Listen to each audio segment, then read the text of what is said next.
that level of confidence was inculcated in me from a very young age, that I'm a girl and nothing can stop me. There are a lot of global organizations where, excuse my language, ass licking is a thing. I've seen a lot of students doing, who did mechanical or civil back in India, but they are right now working at Google or Amazon. When you compare India's opportunities to the US appreciates anybody who is hardworking enough. Things like Apply Buddy also didn't exist back in our time. So if it has gotten more difficult, the tools have also been kind of developed to do your homework. I had 2 offers. One is the Honest company. I'm sure at least Americans would know about it. I was taught that the roof over your head should be yours. Beggar versus chooser mindset kind of just flips the day you have your first paycheck. Hi everyone, and welcome to the podcast of your buddy Nakul. Today we have someone with us who dreamed of coming to the US 10 years ago. From navigating her academics in ENTC to data analytics, she is now a senior director in a Kombucha company who also owns not just 1 but 2 condos in LA, and she's a proud owner of a lot of branded bags. I'm sure this podcast is going to be very interesting because we are in conversation with Sana Taneja. Hi Upasna. Hi. A lot of people and your friends call you Sana. So how do you want me to address you today on the podcast? Sana is good. Sana is good. All right. So this is very simple and very casual. The motive behind creating this podcast is to help students and at the same time a lot of other people to understand about the difficulties, challenges, surprises of coming to the US or going anywhere abroad. At the same time, also for some working professionals who want to change jobs or work in a very specific niche. So that's the motive. We have a few segments. So the first segment we have is behind the curtains, and what that means is what we usually see is the success of someone, but there's a journey which is filled with surprises, challenges. And it's really important to understand how the individual navigated through that journey, right? And I'm sure you must have encountered a lot of all these things. So the first question that comes to my mind right now is 10 years ago, if we can go back, how did you decided to step out of India and come abroad for your master's? What things made you come to this conclusion? I would say the dream started way before 10 years, right? As a little girl, small city near Delhi, you belong to a middle-class family, you think big, you dream big, you want things, but you know that your environment isn't financially strong enough to be able to get the best toy or, I don't know, the best doll. So those things started at a very young age. I think my biggest driver was, I, of course, have to thank my parents, right? All of us are here because of them. It was my dad in particular who kind of was who's very big on education. And he did not see a lot of success in his own career, but he ensured that the daughters, especially, I have an older sister too who lives here, that they get as many opportunities as the male child does. So that level of confidence was inculcated in me from a very young age, that I'm a girl and nothing can stop me. So yeah, I knew that there was a lot of, especially in Delhi when we were young, safety was a big thing. And I am a very adventurous person who seeks the thrill and of, I don't know, new experiences, new people, new roles. And that was, I would say, my biggest driver. But yeah, there's a lot that happened after that, from paperwork to loans and whatnot, but I'm sure we'll cover that in more segments. Yeah, awesome. I mean, it's really important, really amazing to hear that your parents supported you, especially coming from a society and your dad being very high on the fact of girls, education and empowering girls. And I think that's very important as well. So if I'm not wrong, while I was reading about your profile, you did your undergraduation in electronics and communication, right? And then you have 2 years of experience back in India. Um, so when you came here, did you always wanted to do a career in data analytics, or did you change your mind later on? That's a good question. It was more like shape shifting, if that makes sense. Like I molded into this. I always knew that I am hardworking, and I think the US being the biggest land of opportunity, I knew that I just had to get here, and that level of conviction, I think, kind of carved the path for me. That makes sense. Like I come from a very small university, like it's a private college, so there was like not a lot of exposure, not a lot of people going abroad, so there was obstacles and hunting of who to talk to, where to go. I don't know all of this, so there was a lot of learning along the way. But one thing that I was sure of was that I just need to get my foot through the door and life will follow. So I did work in Ericsson. It was a very boys club, like telecommunication was, I was the only girl, I want to say, on a team of like 20 guys. And I shouldn't say this, I really like my country, but like there are a lot of global organizations where, excuse my language, ass licking is a thing. And when you want your work to prove or speak for, your capabilities, it's hard to play those political games. So Ericsson was a very small stop. I am thankful for everything that I gained there: experience, exposure, stepping out of the comfort zone, being outside home for that long. But that desire that I belonged to something bigger only grew as I was working there. Coming here into the States, I know we'll talk more about my university. I tried my best to apply in information systems, but I did not have the right ratio of the score I had received in GRE and the college that I wanted to go to. So there was some bit of bending I had to do. So you did your master's in University of Southern California. So what college you actually wanted to go into? That was actually in my top two. There's also a personal story there. As I was telling, my sister came here before me. My dad had one rule. He's like, I'll send you, but you gotta be local to your sister, because he's like, otherwise I won't be able to sleep at night. Like I need to make sure that my girls are together. And I had gotten into Michigan State University. That was what I wanted to do, because it was giving me information systems, like I said, the course that I really wanted to go for. But I made a call that as long as I'm out there in the States, US, I could maneuver, move, navigate. I just had to get here, like I said. But history is history. Did not leave USC. Didn't even leave LA.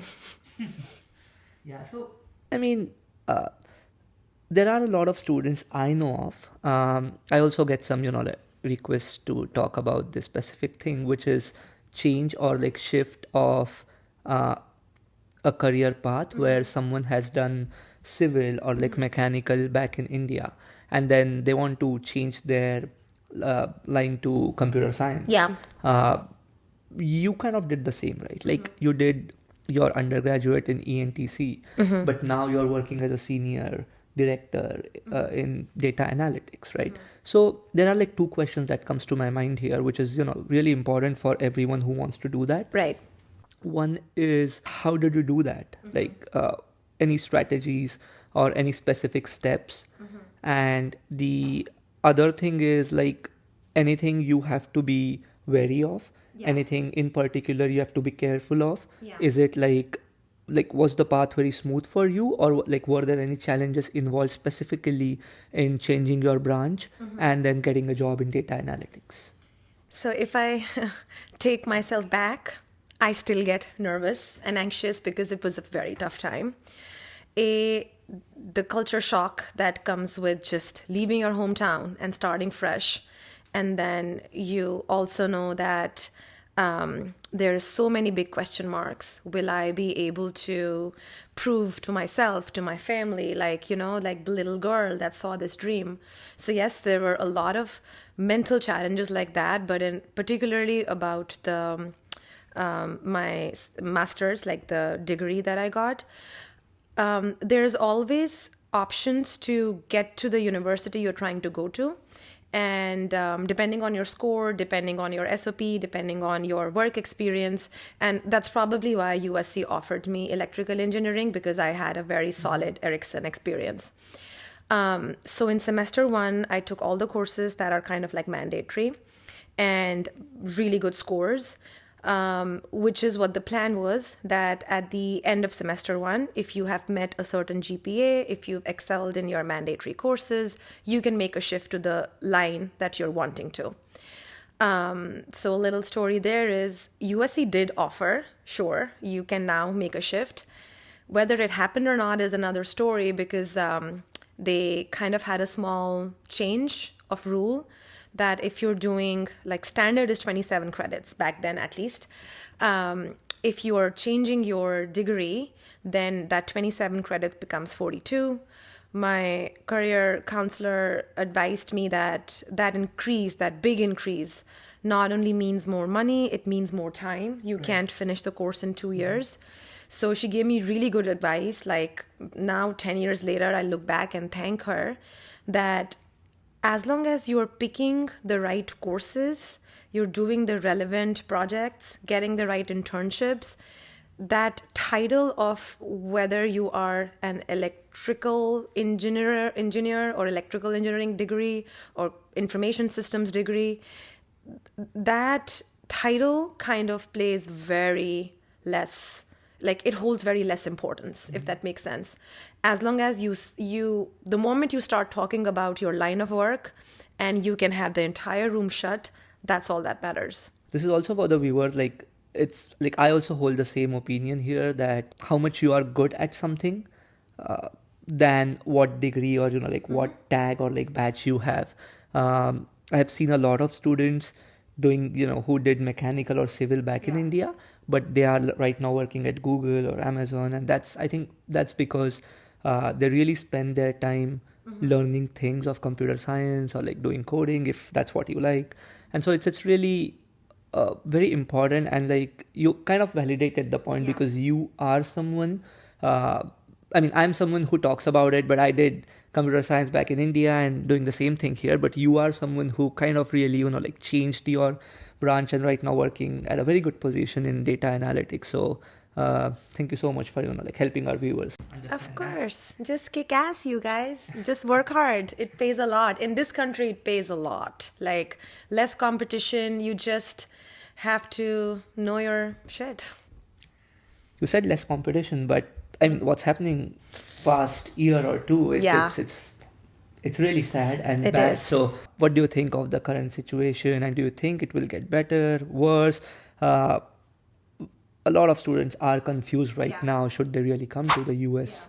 So what's your opinion on that? It's a little tricky to answer, right? Like, it's a little relative, actually very relative. If I compare back when we got here, like, our timelines were a little similar. Back then to now, like, if you would have asked me a few years ago, I would have been like, you know what, guys? One piece of advice, just make the move. The path will carve on its own, like I said, because when you compare India's opportunities to the US appreciates anybody who is hardworking enough. Yes, you have to fight through the stigmas and the generalizations of an immigrant or whatnot, but the key there is simple, hardworking, and they reward that so much. To go back to last year, and especially the political scene right now, I have my full sympathies and empathies pretty much with the new generations coming on. But at the same time, Nakul, and I'm going to take it back to you, things like Apply Buddy also didn't exist back in our time. So if it has gotten more difficult, the tools have also been kind of developed to do your homework and know exactly what kind of city, what kind of surroundings or environment or job profile or salary range that you're trying to get into. If there is more challenges, there's also more educating around how to fight those. So I will never, ever demotivate someone from coming here. I would only encourage them or push them to have that mindset that it's going to be difficult, but as long as you trust the process and you enjoy the journey, the endpoint, like we are pretty much endpoints for them right now. Our endpoints are people who are like 50, 60 right now, right? It's really sweet. So keep looking at the person who came before you, where they are, and keep motivating yourself. But show up. Don't be afraid. I mean, just because you mentioned right now about Apply Buddy, so I'll just take this opportunity to explain our viewers what Apply Buddy is. So Apply Buddy is a tool which I have developed on the side. It's completely free for the students. The main motivation behind developing a tool was to help students come here. And right now the way is they pay very high fees to consultancies. So I just thought like this was going through my mind for a very long time to develop an app which helps students to navigate through university shortlisting, SOP evaluation, resume evaluation, and like you'll get all of these managed by Apply Buddy on a single platform. I'll make sure to put a link to Apply Buddy in the description. So do go and sign up on Apply Buddy. So one thing, Sana, which you mentioned and which I find very positive is even with all of the current market situation or scenario, you still mention that students should come here. Whoever wants to live an American dream should still come here, fight for themselves, and eventually they will succeed. And not many people have that positive outlook.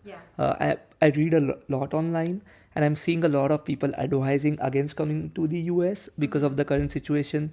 And I mean, nothing against them. It's also important to show the real picture. And it's not easy anymore.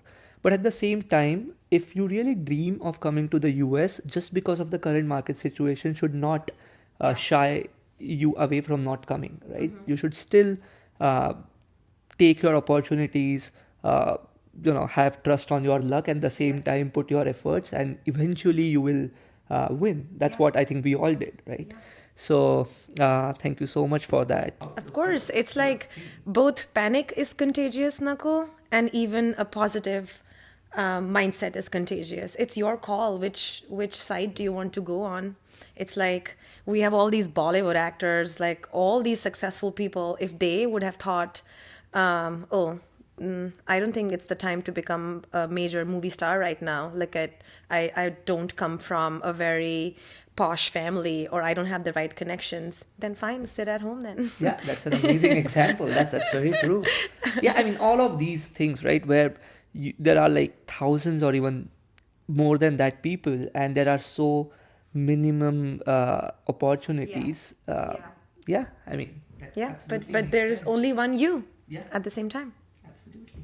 Before ending this segment, I'm just thinking of like a fun question. Like if you could describe your life in one word or sentence, like whatever, do you have something without thinking much?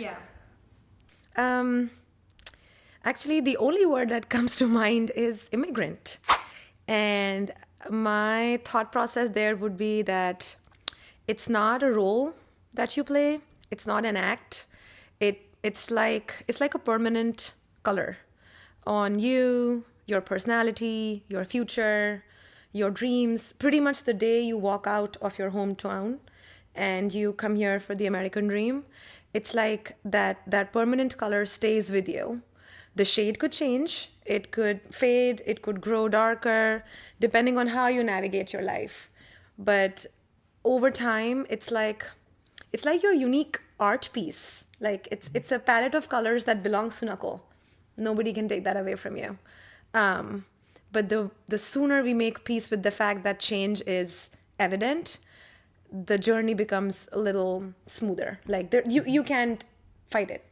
Yeah. So I am a proud immigrant, you guys.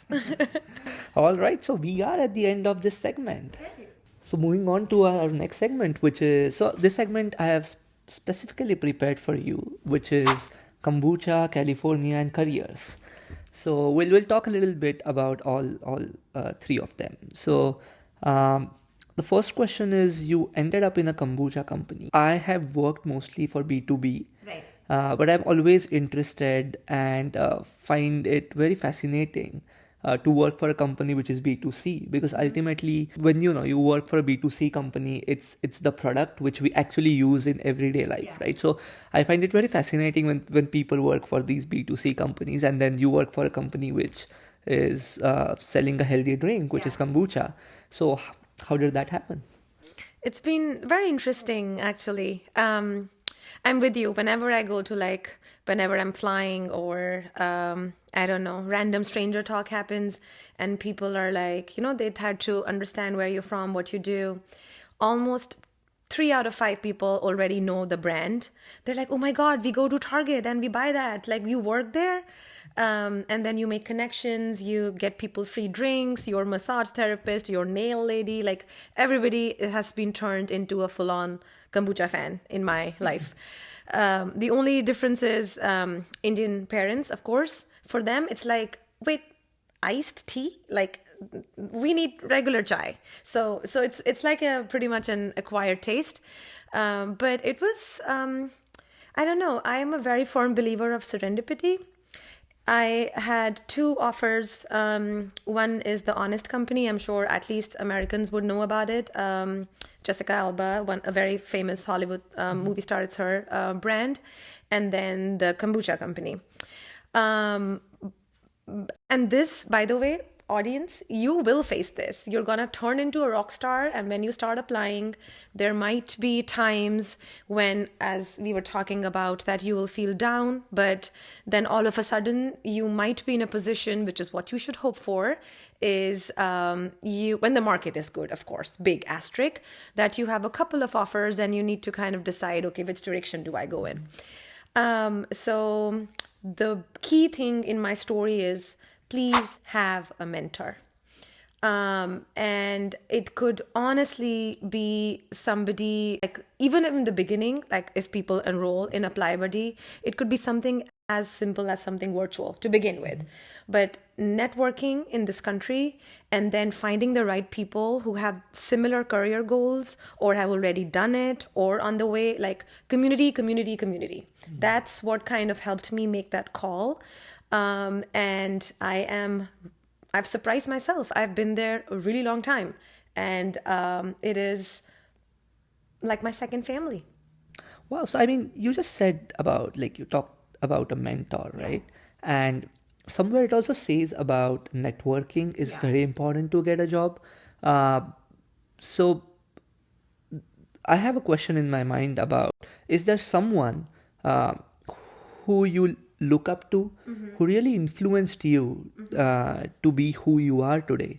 And if yes, who is he or her? And in what way did they really influence you, or how did they help you? I really hope she's watching this today because I owe all of this to her. See, it's hard to be like, okay, one person changed it all for me.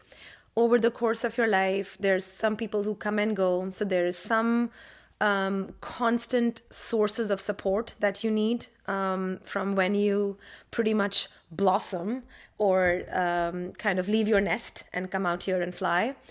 But once I had found my wings, Nakul, I would say once you yourself know that this is what my path is going to be, knowing that or being aware of that helped me seek a mentor who to date has been really helpful. She cart.com. It's a very famous global 5PL kind of company. And just like me, she started small. Again, an immigrant journey. But work ethic is what moved me the most. There was a very famous thing that she would say, and it still stuck with me. Sana, not everything is rocket science, or whatever we are doing, we're not saving lives, like especially in data and business intelligence. You know, that's, sorry to cut you there, but that's my favorite line. Right? Like, I just keep on saying, like, this is not rocket science, right? Like, things are not that as difficult as humans try to make them. Some things are really, easy, and you just need to be sorted in a way that, your perception or the way you look at life. I mean, there are so many things that nature or life gives us which we just can't control. I just feel we shouldn't introduce more difficulties in our lives, right? I Like, love nothing that. is rocket science, right? Like, it's easier at times than we try to make it. I love that, Nakul, and it actually hits home because it's like, what are the basic things that you need? A logical brain, and I can guarantee it to everyone who's in India's education system, that culture inculcates logic in you from a very young age. We are ahead of the curve way sooner than anybody globally. So you just got to keep conviction and faith in that no matter what problem comes my way, sure, I might not know the answer immediately, but there is nothing that you can't sleep on and come back to, because you're not saving lives. Absolutely. Yeah. So I'm going to ask something which I am very interested in knowing. It's so hard to buy a house in California. How did you end up buying 2 condos? That's Did you gamble a lot no. or won a lottery? God, no. It's funny because, again, like, our culture inculcates that in us, that it's hard to own your successes. I don't know. Where anytime somebody brings it up, I get shy, and I'm a very extrovert. You know that. I'm an extroverted person. I love public speaking. But whenever you will make me count my achievements and milestones, I will be like a shy little girl who doesn't want to admit it. But I will changing that today. I gracefully accept that it has been a really special kind of achievement.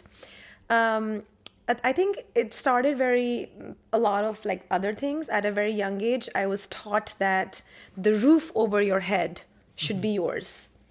Everything else will follow. And I think I always stuck with that. Plus, again, anybody who's good with numbers or math, even shopkeeper, profit loss math, or data becomes another field. The basic question of why will I want to pay someone to have me, I don't know, so that in return they give me a roof or they give me a home. It's like I could just never sit with that concept. So as soon as I got here, and a lot of you guys will face it, very interesting times where the first time you go to a grocery store, first time ever in the US, and you're like, okay, you need milk, you need bread, that immediate translation of, okay, how many rupees is this $4 bread? That sticks with you for a long amount of time. Especially from the family I come, as I said, like, money was a big, big challenge growing up. So we were very, I want to say, we wanted to be productive, like, or more judicious, maybe that's the right word. But all in all, I started saving at a very, the moment I got here, I cut off my parents in the sense that I am not taking 1 rupee from you.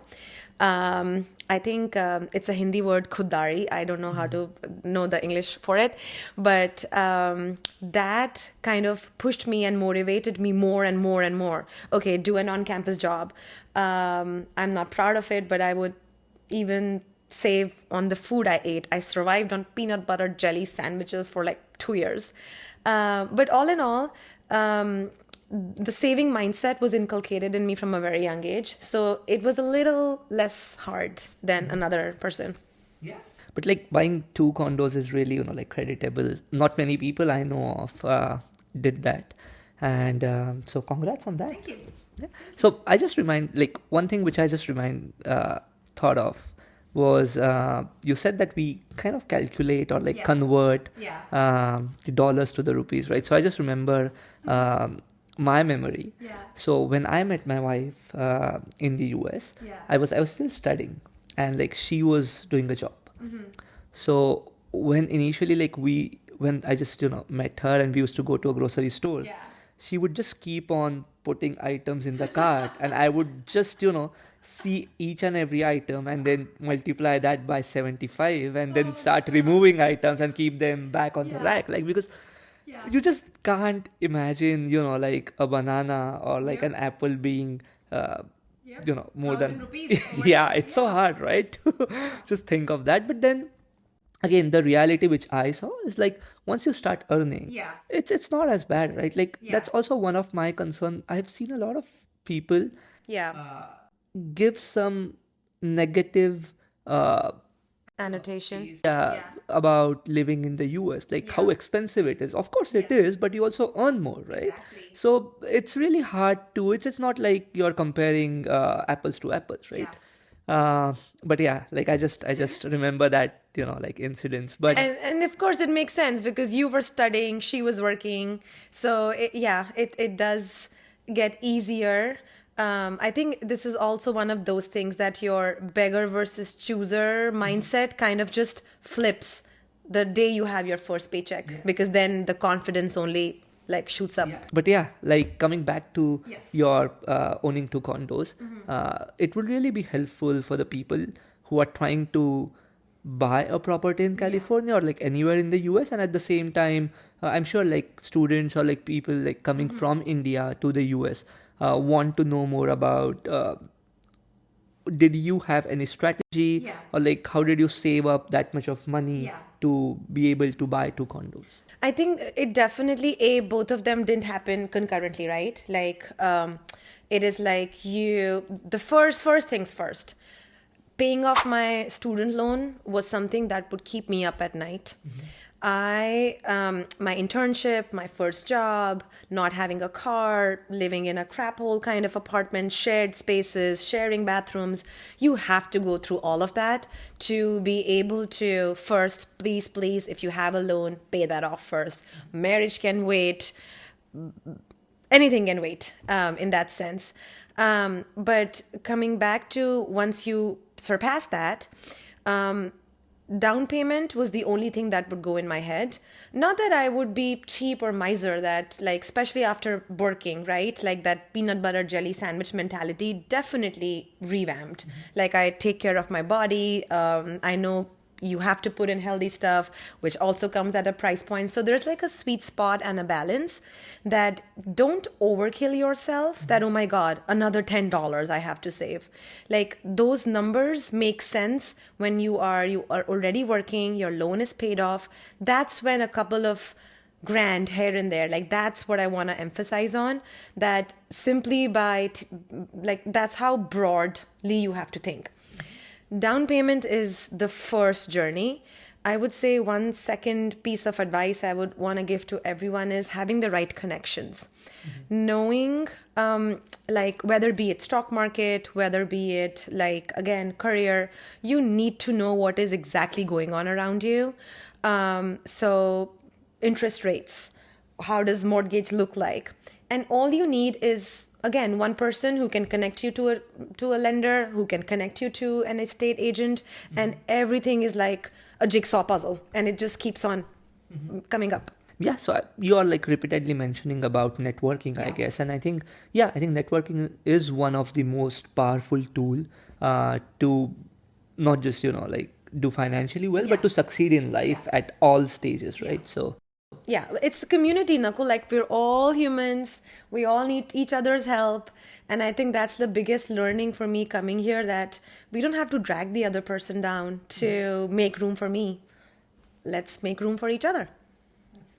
And so before we end this segment, one last question I have in terms of careers is, because you worked a couple of years back in India and then you are working here for a long, do you want to comment about the difference in the work structure, like org structure, or the way people work? Yeah, that is very personal for me, because I came with a mindset, Nakul, that I was a really smart, geeky kid. like good academics, good scores. I even won that national talent scholarship. Like NTSC was a very, very important exam, like all across India. My education, 11th, 12th was free because I got really good scores in my 10th standard. So I already was like, I came very confident. I'm like, I will cruise this out. But I hit a wall the moment I got here because education is so different there versus here. There's no books, there are, but you have to be street smart. You have to be practically really good. Like you can't cram and you can't pass an exam and you can't, I don't know, make a mark out there. So I think work life was very similar, the way education was. That in Ericsson, I was more like stay in your corner, do the 9 to 5, don't say much, and go back. Like take instructions, and it's complete opposite over here. It's like speak up, be assertive. Your voice matters. The reason you're hired is because there's only you who can bring this to the table. So the sooner you believe in yourself, the better you project it out to the universe, and that's how it goes. Absolutely. And with this, we are to the end of this segment. So moving on to our next segment, which is Golden Nuggets. So the reason of this segment is to help students or anyone who would travel through the same journey you have been through with your advices and with your learnings. So I just have like a few questions which are like very short in this segment. But the first question is, so if you could, like go back in time, what advice you would give to your younger self before you landed in the US? There's a lot that comes to mind, obviously, right? You're young, you're naive, you're scared. I would tell my younger self that stay true to your values and yourself, and life will just do magic beyond that. Like, I think what we miss out on is we ingest a lot of external noise, and then our center kind of tries to shift. Like the fear and the doubt creeps in. Am I on the right path? Am I doing the right thing? I think that's what I would tell my younger self, that just stay true. Yeah, so you said about being honest to your values, right? So do you have any, or can you talk about your values or like any habits which really helped you to stay focused and to be where you are right now? I think two big values that come to mind is, first is grit. Like you gotta keep that hardworking attitude on. I've pressed on it so many times.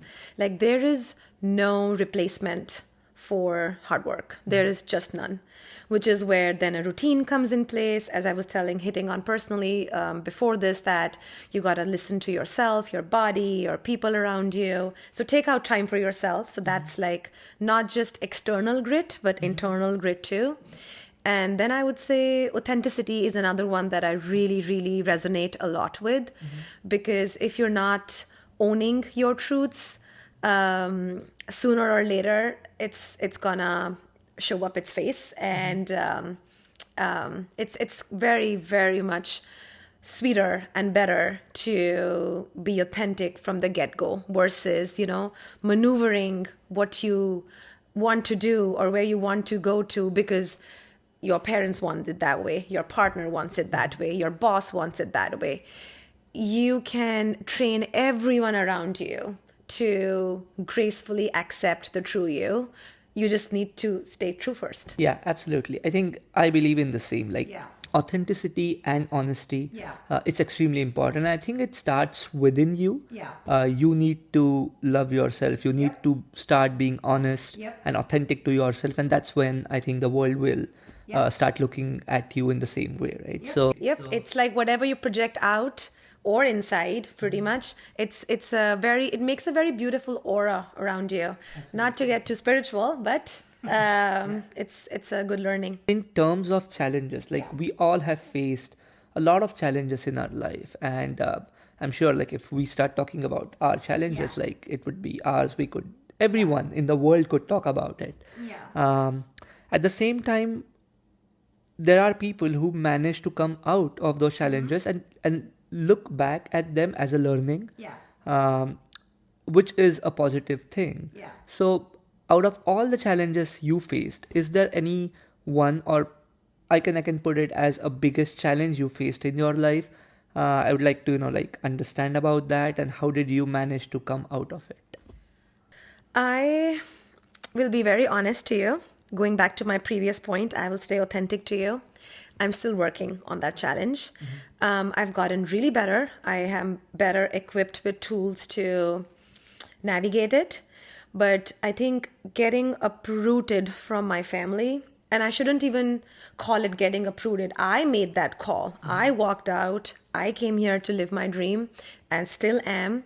There are moments, Nakul, where the before and after kind of kills you in a way that, especially when you go back home after so long, is why I'm a little emotional in that sense that every time you go, like the original connections that you had with the people that you grew up with, it keeps chipping away. And it's up to you. You could have a better, like you were telling before, a positive outlook that I might not be the same person anymore. I've grown. I've, again, like inculcated all these true values, and I'm living a very authentic life. But it doesn't change the fact that you sometimes feel like a misfit. Like, where do I really belong? Like that feeling kind of sometimes comes in the way, and it sometimes like minimizes your motivation to be like, okay, I got this. Today's my day. But again, it's an ever work in progress. I won't lie. I mean, you touched upon a very sensitive, personal, and at the same time important topic, which I think everyone living abroad face in their life at some point in their life, which is staying away from their family and friends who are back in let's say, like for you, India, right? And it's a challenge, right? I've seen, and the more challenging part which I have seen is everyone who comes here kind of changes, right? And it's a part of a journey again, because there are so many different views, opinions you start living in, so many different people. For example, when I came here from India, so I come from Maharashtra, like I come from Pune, Maharashtra. I never had friends outside of Maharashtra. But like when I came here first, I started having friends from South India, North India, like Kolkata. Like, I mean, so many different parts of the country, right? And so initially it's really hard to see the cultural differences or like the food and like all of these things. But there comes a point when you start understanding those differences, and you start appreciating those people for those differences itself. And that's when you start feeling that you are changing as a person. But at the same time, it's important to be here, but also manage like your friends and family back in your country. And I think every one of us goes through that challenge. What you said is important, like you described it and said that you are still working on it. So I think, and it's always a work in progress kind of thing, right? Like everyone tries to keep working on it. So thank you so much for sharing that. Of course. Yeah, sense of belonging is important, but it's not, that transaction is not cheap. So Absolutely. And with this, we are to the end of this segment, and we have one last segment, which we call This or That. And what we do in this segment is we'll give you two options. You have to just pick one. And in a very short, like sentence or a couple of sentences, you have to explain why did you pick that choice. So the first question is, would you choose a job which you like a lot, you are passionate, like extremely passionate about, but it's low paying, or will you choose a high paying job which you don't like at all? at this stage in my life, the first option, having a purpose, having a drive means a lot more to me. I can't even quantify it, Nakul. Awesome. So the next thing is, in terms of India and the US, one thing about India which you think US can never have, one thing about the US which you think India can never have. Wow, that's very interesting. I thought you're gonna be like, Sana, this or that, India or US. I'm like, you know my answer, Nakul. I'm in the US. But okay, what US can never have? Indian traditions, the family piece, the food, food. But yeah, like the center around Indian values, traditions, and what India can never have. Safety. I know it's a controversial topic, but maybe in the States, like the land to population ratio is very different than our country. So I think will be always hard. Neither is our India land ratio going to increase, nor is our population going to decrease. So I think that ratio, it can never hit the States. Yeah. If you have to choose between buying a $5,000 luxury bag, like a branded bag, which I know you have a lot of them, or saving that money, what would you do? At this stage, again, I'd save it. My tummy is so full. Oh, really? How many bags you have, by the way? Nobody has ever asked me that question, and I should know the answer, but I've never, honestly, Nakul, never counted. But like, do you have like a rough figure? I don't think it's more than 10. 10 bags? 10 branded bags? And how much each one of that costs? Oh, God. Everything starts at minimum $2,500. It could go to double as well. So you might want to come to the US if you wanted to, like buy all those 10 bags like she did. And which is the most expensive luxury or like the branded item you have? This is the most expensive thing I ever got for myself. Wow. I don't think you want to know the price. I do. 10K. Oh, really? That's awesome. But okay. Now I'm nervous. Next question. So in terms of work culture, US versus India, which one would you choose? US. Yeah, I think the speak up culture and you having a voice on the table where everything stops because Sana's talking, it's a great high feeling. Absolutely. And now being a senior director in the company, I think it helps a lot, right? Yeah. Would you pick a niche company or would you like to work for a big giant company? This one is a little personal for me. I have intentionally not worked for big giant companies. You must have picked by now. I am a family-oriented and like a community-oriented person. Smaller companies give you that level of exposure and voice, like I said, that big ones can't. But again, it's a personal choice. I personally like the smaller ones more because, as I said, when I talk, everybody listens. And I like that. Do you like to travel solo or in a group? I'm very easy like that. I recently did my first solo trip and it was life-changing. I promised myself I'm going to do that once a year at least. But I'm also a people's person. I think the seeking a new experience is what holds more weight for me. But of course, I would never do it with someone I can't tolerate for more than 2 days. Then I would definitely go solo. But yeah, it's hard to say this or that in it, as long as travel is happening. Yeah. Some people say that LA is very overrated. Yeah. Some people just love it. Yeah. And you live in LA. Yeah. Do you think it's overrated?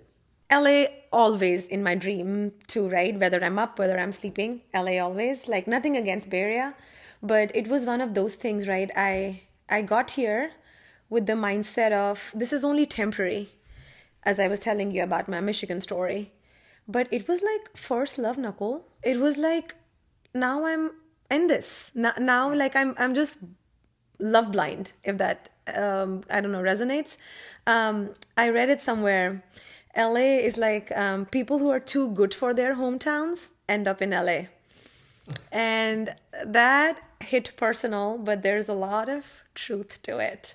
So LA is it.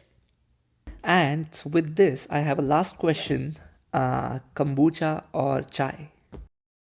Oh my God, Nakul, you saved the best and the worst actually for the last. I am a chai loyal. Yeah, I thought so. And I think that's what all of the people from India want to hear. Yeah, yeah. Chai any day, all day, sleeping, waking up. Yeah. Awesome. So, with this, we are to the end of this podcast. And I hope that all the viewers enjoyed it. It was very informative. It was very fun. Yeah. It was very engaging. Really, want to thank you for being on the podcast today, educating our viewers, which will definitely, help them in their challenges or in their journey. And if you want me to, bring on someone, create podcasts with some specific topics, do comment in the section. And at the same time, don't forget to subscribe, like, and share. I'll see you in the next podcast.